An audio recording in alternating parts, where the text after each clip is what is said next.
Hello civil engineers. Civil એન્જિનિયરો માટે સૌથી મહત્વની બાબત હોય છે યુનિટ કન્વર્ટર. ઘણી વખત પ્લાન આપણને ફૂટ ઇંચમાં પણ મળતા હોય છે, ઘણી વખત મીટર એમએમમાં પણ મળતા હોય છે, ઘણી વખત માપ આપણે વારમાં પણ કાઢવું પડતું હોય છે. તો જ્યારે આ બધા યુનિટ આવે ત્યારે એન્જિનિયર એક કન્ફ્યુઝ થઈ જાય છે. તો ચાલો આજે આપણે જોઈશું યુનિટ કન્વર્ટર વિશે.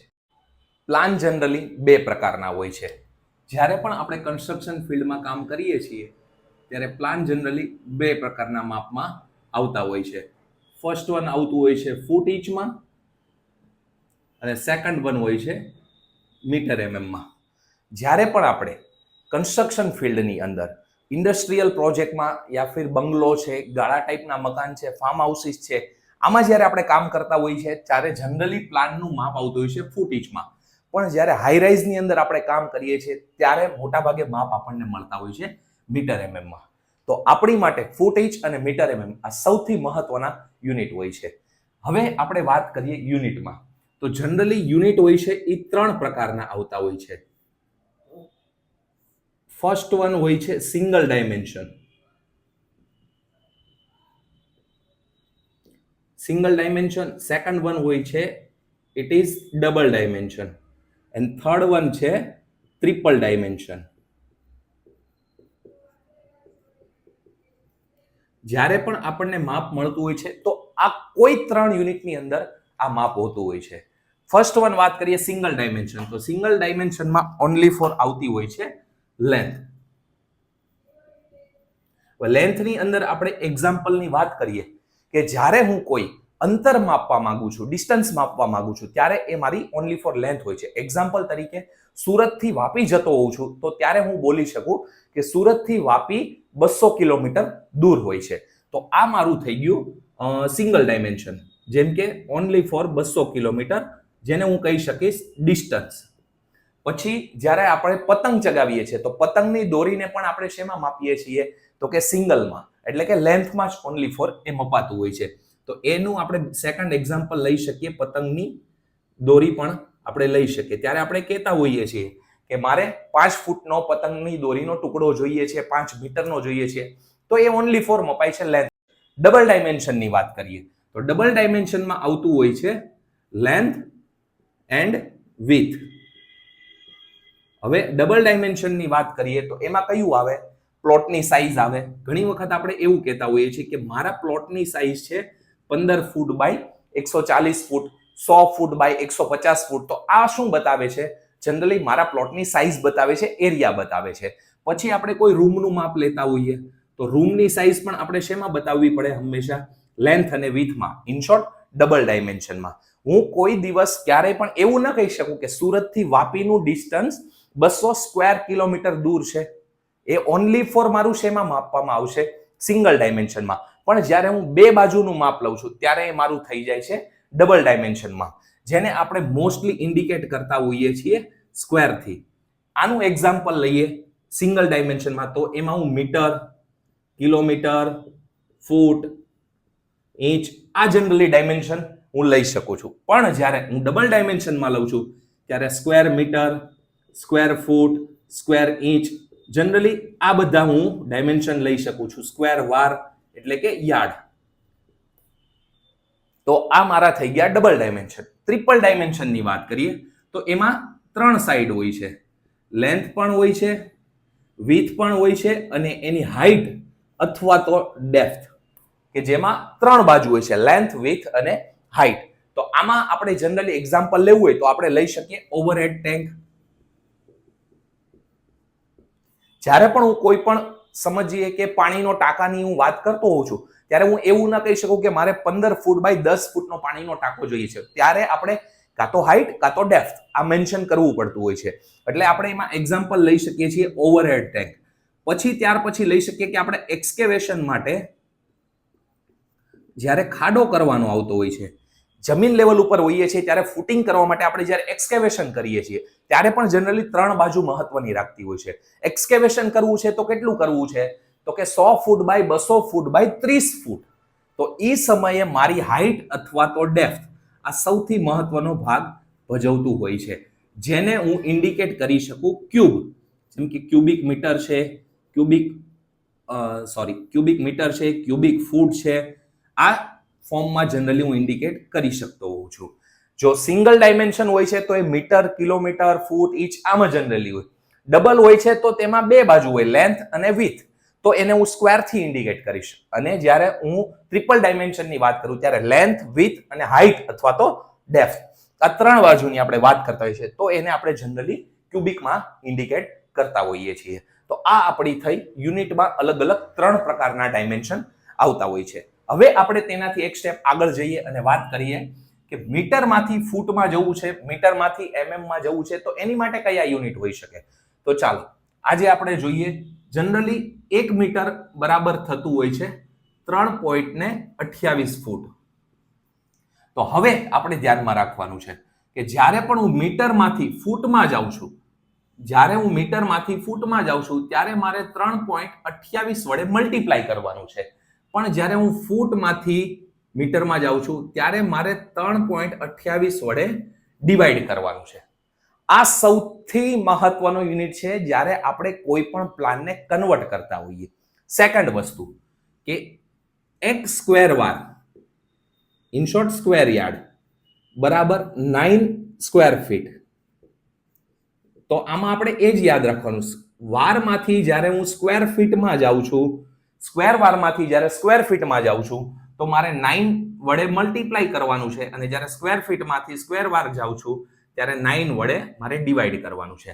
તો આ જનરલી યુનિટ મહત્વના હોય છે. જો આ યુનિટ આપણને યાદ રહી જશે તો ક્યારેય પણ આપણે પ્લાનને કન્વર્ટ કરવામાં અટવાશું નહીં. હવે જોઈએ કે 1 મીટર હોય છે તો એના જનરલી આપણને mm તો ખબર જ હોય છે. 1 metre is equal to 1000 mm. પછી 1 મીટર ઇઝ ઇક્વલ ટુ 100 સેમી. પ્લસ હવે આપણે ફૂટ ઇંચની વાત કરીએ તો 1 feet is equal to 12 inches, 12 inch. અને 1 ઇંચ એટલે કેટલા mm? Generally 25.4 mm. જો આપણને આટલા યુનિટ યાદ રહી જશે તો આપણે પ્લાનને ક્યારેય પણ કન્વર્ટ કરવામાં અટવાશું નહીં. તો આપણી માટે સૌથી મહત્વના યુનિટ છે આ ચાર. 1 મીટર એટલે 3.28 ફૂટ, 1 સ્ક્વેર યાર્ડ એટલે 9 સ્ક્વેર ફૂટ, પ્લસ 1 મીટર એટલે 1000 mm, 1 મીટર એટલે 100 સેમી, 1 ફૂટ એટલે 12 ઇંચ અને 1 ઇંચ એટલે 25.4 સેમી. જો આપણે આ યુનિટ યાદ રહી ગયા તો સમજો કે આપણે પ્લાનની અંદર ચાહે ફૂટ ઇંચમાં પ્લાન આવે કે મીટર mm આવે, આપણે કોઈ પણ સમયે કાંઈ પણ વસ્તુ કન્વર્ટ કરી શકીએ. હવે જોઈએ આપણે એમનું એક્ઝામ્પલ. હવે આપણે એક એક્ઝામ્પલની વાત કરીએ. સમજીએ કે 25 સ્ક્વેર મીટર છે ઇઝ ઇક્વલ ટુ કેટલા સ્ક્વેર ફીટ? હવે 25 સ્ક્વેર મીટર છે તો મારી પાસે મીટરમાંથી ફૂટનો રેશિયો છે. યસ, મીટરમાંથી ફૂટ છે, પણ મીટર એઝ અ કેવો યુનિટ છે? Single dimension. અને અહીંયા છે સ્ક્વેર તો કેવો છે? Double dimension. તો મારે 2 ટાઈમ્સ 3.28 એનું એક્ઝામ્પલ હું અહીંયા બતાવું કે 1 square metre is equal to 10.76 square feet, 10.76. જ્યારે હું સ્ક્વેર મીટરમાંથી સ્ક્વેર ફૂટમાં જાઉં છું ત્યારે મારે મલ્ટીપ્લાય કરવાનું 10.76. 10.76 એ શું છે? 3.28 મલ્ટીપ્લાય 3.28. જો સ્ક્વેર આવે તો 2 ટાઈમ્સ કરવાનું, ક્યુબ આવે છે તો 3 ટાઈમ્સ કરવાનું, પણ એ મલ્ટીપ્લાય કરવાનું. પછી જ્યારે હું સ્ક્વેર ફીટમાંથી સ્ક્વેર મીટરમાં જાઉં છું તો ડિવાઈડ બાય 10.76. તો આ રીતે આપણે કોઈ પણ યુનિટને કન્વર્ટ કરી શકીએ. હવે મારી પાસે છે 25 square metre is equal to કેટલા સ્ક્વેર ફૂટ? તો મારી પાસે છે સ્ક્વેર મીટરમાંથી સ્ક્વેર ફૂટમાં જવાનું, સ્ક્વેર મીટરમાંથી સ્ક્વેર ફૂટમાં જઈએ છે તો મલ્ટીપ્લાય 10.76, 25 મલ્ટીપ્લાય 10.76. તો આનો આપણી પાસે જે આન્સર આવે એ મારો આન્સર હશે કયો? Square feet. તો આ આપણે કન્વર્ટ કરી શકાય સ્ક્વેર મીટરમાંથી સ્ક્વેર ફીટની અંદર. આ થઈ કોઈ પણ યુનિટ આપણે કન્વર્ટ કરવો હશે પ્લાનની અંદર તો જનરલી આ ફોર્મેટની અંદર આપણે કન્વર્ટ કરી શકીશું. હવે સૌથી મહત્વની વાત કે ઘણા બધા એન્જિનિયરો, ઘણા બધા બિલ્ડરો અથવા તો ઘણા બધા કોન્ટ્રાક્ટરો સૌથી મહત્વની ભૂલ કરે છે એ કઈ કે લોકો 15 વર્ષથી ફિલ્ડમાં હોય છે પણ સામાન્ય ભૂલ એમને ક્યારેય દેખાતી નથી. એ આજે હું તમને વાત કરીશ એ ભૂલ વિશે કે હવે આ વાત થઈ. ચાલો હવે આપણે એક સેકન્ડ એક્ઝામ્પલ લઈએ કે મારે 250 સ્ક્વેર વારમાંથી મારે સ્ક્વેર ફીટમાં જવું છે. તો મારી પાસે વારનું સ્ક્વેર ફીટમાં છે એક સ્ક્વેર વાર એટલે 9 સ્ક્વેર ફીટ. તો 250 સ્ક્વેર વાર કેટલા સ્ક્વેર ફીટ? તો 250 મલ્ટીપ્લાય સ્ક્વેર વારમાંથી સ્ક્વેર યાર્ડ, વાર પણ કહી શકે અને એને યાર્ડ પણ કહી શકીએ. ગુજરાતીમાં બોલીએ છીએ તો વાર, ઇંગ્લિશમાં કહીએ છીએ તો યાર્ડ થઈ જાય છે. તો આમાંથી જ્યારે હું જાઉં છું તો મલ્ટીપ્લાય મારે 9 કરવાના. આનો જે આન્સર આવશે એ મારો શું હશે? સ્ક્વેર ફીટ હશે. પછી મારે સ્ક્વેર ફીટમાંથી એક્ઝામ્પલ મને સ્ક્વેર મીટર કીધું છે કે આનો જે જવાબ છે એ મને સ્ક્વેર મીટરમાં કીધો છે કે આટલા સ્ક્વેર ફીટના મીટર કેટલા થાય? તો આટલા સ્ક્વેર ફીટ અને એનું મારે મીટરમાં જવાનું છે 2 ટાઈમ્સ છે તો સ્ક્વેર ફીટમાંથી સ્ક્વેર મીટરમાં જવાનું છે. તો આનો જે આન્સર આવશે એક્ઝામ્પલ તરીકે એક્સ આન્સર આવ્યો તો એક્સ આન્સર ડિવાઈડ બાય 10.76. તો આ જે તમારો જવાબ આવશે એ શું આવશે? સ્ક્વેર મીટરમાં આમનો જવાબ આવશે. હવે મહત્વની વાત કરીએ કે ક્યાં લોકો ભૂલ કરે છે. ઘણા બધી વખત 15 વર્ષ 20 વર્ષ ફિલ્ડમાં કામ કર્યા પછી પણ ઘણા બધા એન્જિનિયરો ભૂલ કરે છે. તો એ ભૂલ કઈ? તો ચાલો એ જોઈએ. 25 square feet is equal to કેટલા મીટર? તો આનો આન્સર શું આવશે? તો હકીકતની અંદર આ ક્વેશ્ચન જ રોંગ છે. કઈ રીતે રોંગ છે? કે જ્યારે હું સ્ક્વેર ફીટનું કરું છું તો અહીંયા મારે ખાલી મીટર છે. કહેવાનો મતલબ સ્ક્વેર એટલે કેવો unit? Again double dimension unit. Metre એટલે કેવો યુનિટ? Single dimension unit. તો ક્યારેય પણ ડબલ ડાયમેન્શન સાથે સિંગલ ડાયમેન્શનનું કન્વર્ઝન શક્ય છે જ નહીં. ડબલ ડાયમેન્શન સાથે ડબલ ડાયમેન્શન, ટ્રિપલ ડાયમેન્શન સાથે ટ્રિપલ ડાયમેન્શન, સિંગલ ડાયમેન્શન સાથે સિંગલ ડાયમેન્શનનું જ કન્વર્ઝન થઈ શકશે.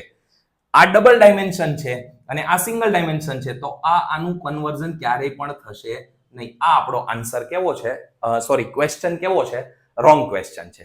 એટલે જ્યારે પણ આપણે યુનિટ કન્વર્ટ કરતા હોઈએ ત્યારે આ બાબતનું ખાસ ધ્યાન રાખશું કે ડબલ ડાયમેન્શન સાથે હંમેશા કન્વર્ઝન થાય ડબલ ડાયમેન્શનનું, સિંગલ સાથે સિંગલ અને ટ્રિપલ સાથે ટ્રિપલ ડાયમેન્શનનું થાય. તો આ જો વસ્તુ આપણને ફાવી જશે તો આપણે ક્યારેય પણ યુનિટ કન્વર્ટ કરવામાં અટવાશું નહીં. પછી ચાહે એ ફૂટ ઇંચમાં પ્લાન હોય, ચાહે મીટર એમએમમાં પ્લાન હોય, ક્યારેય પણ આપણે આ પ્લાનની અંદર કન્વર્ઝેશનમાં ક્યારેય પણ અટવાશું નહીં. હવે એક વાત કરીએ કે માર્કેટમાં જ્યારે આપણે જઈએ છીએ, ફિલ્ડની અંદર જ્યારે જઈએ છીએ ત્યારે એક બાબત સૌથી મહત્વની હોય છે. બોલાય છે કંઈક અલગ, સમજવાનું કંઈક અલગ છે અને કરવાનું એનાથી અલગ જ છે. એમનું એક એક્ઝામ્પલ આપું કે એક square yard is equal two 9 square feet. પણ જ્યારે માર્કેટમાં જઈએ છીએ ત્યારે સ્ક્વેર યાર્ડ નથી બોલતા, સ્ક્વેર વાર નથી બોલતા, ખાલી વાર જ બોલે છે.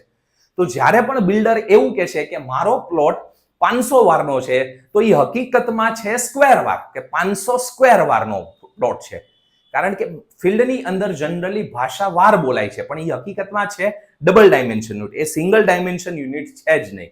એટલા માટે આવી ઘણી બધી બાબતો હોય છે જેનું આપણે ધ્યાન રાખવાનું હોય છે. તો જો તમે પણ આવા યુનિટ કન્વર્ટર જેવો ટોપિક શીખા તો આવા ઘણા બધા ટોપિક આપણે આવડિયા CRR ચેનલ થ્રુ લાવવાના છીએ. તો તમે પણ અમારી ચેનલ સાથે જોડાયેલા રહેજો. જરૂર પડે તો સબસ્ક્રાઇબ કરજો, લાઈક કરજો અને તમારા સિવિલ એન્જિનિયર મિત્રોને શેર કરજો. Thank you.